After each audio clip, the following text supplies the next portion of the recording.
రోడ్లు వెయ్యేలా గుంతలు వేశారు, అరాచకం చేశారు.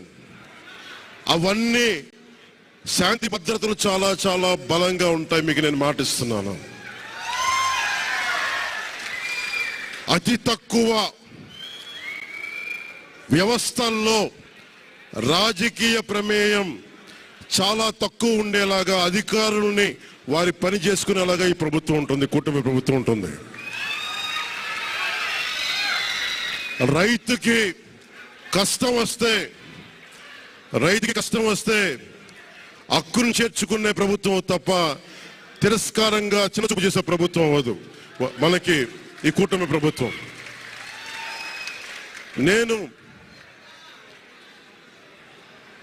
నాకు రాజకీయాలు డబ్బు అవసరం లేదు. నేను మీకు మళ్ళీ చెప్తున్నాను, మీకు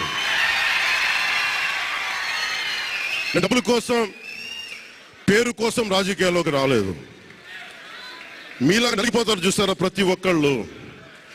సగటు మనిషి మాకు ఎవడు ఉండేంటి, నా కులం లేదు, మతం లేదు, నా కష్టాన్ని ఎవరు చూడరేంటని ప్రతి ఊర్లో ఉండే ఒక సగటు మనిషి అనుకుంటాడు. ఆ మనిషి కష్టాలు నేను చూసిన వాడిని. ఆ మనిషికి భుజం కాయడానికి నేను వచ్చాను రాజకీయాల్లో.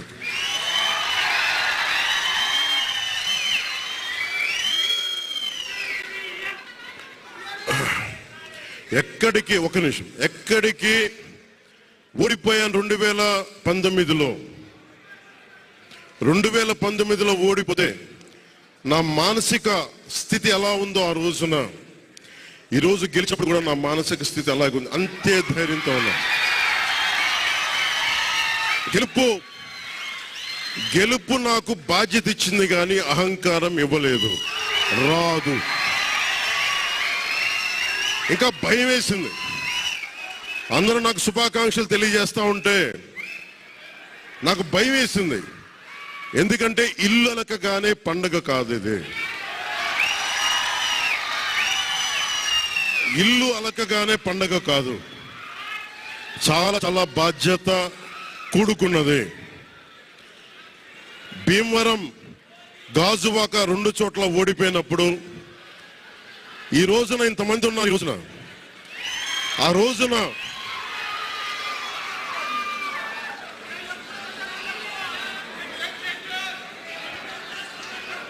రోజున నా పక్కన నన్ను నమ్ముకున్న కొద్దిమంది తప్ప, కానీ నాకు ఒకటే అనిపించింది, నేను పరాజయం చూసి భయపడను, ఓటమి చూసి భయపడను.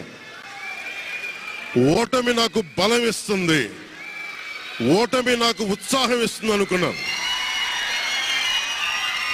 దేనికంటే నేను ఒకటే నమ్మాను. చిన్నప్పుడు తిరుపతిలో యోగా నేర్చుకుంటున్నప్పుడు ఒకటే నమ్మాను, ధర్మో రక్షితి రక్షిత అని. నువ్వు ధర్మాన్ని నమ్మితే ధర్మం రక్షిస్తుంది అని.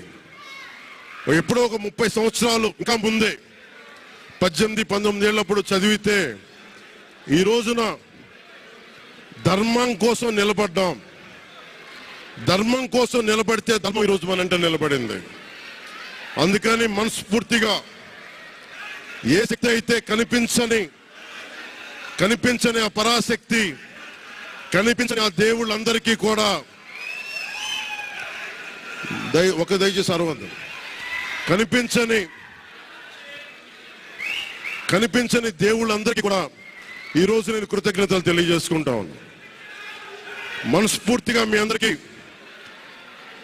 పిఠాపురం ప్రజలందరికీ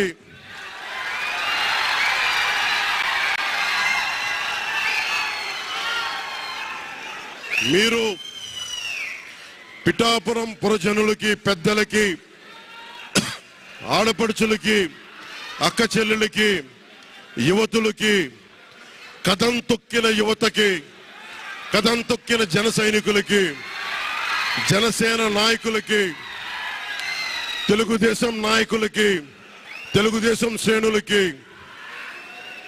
తెలుగుదేశం నాయకులు వర్మ గారికి,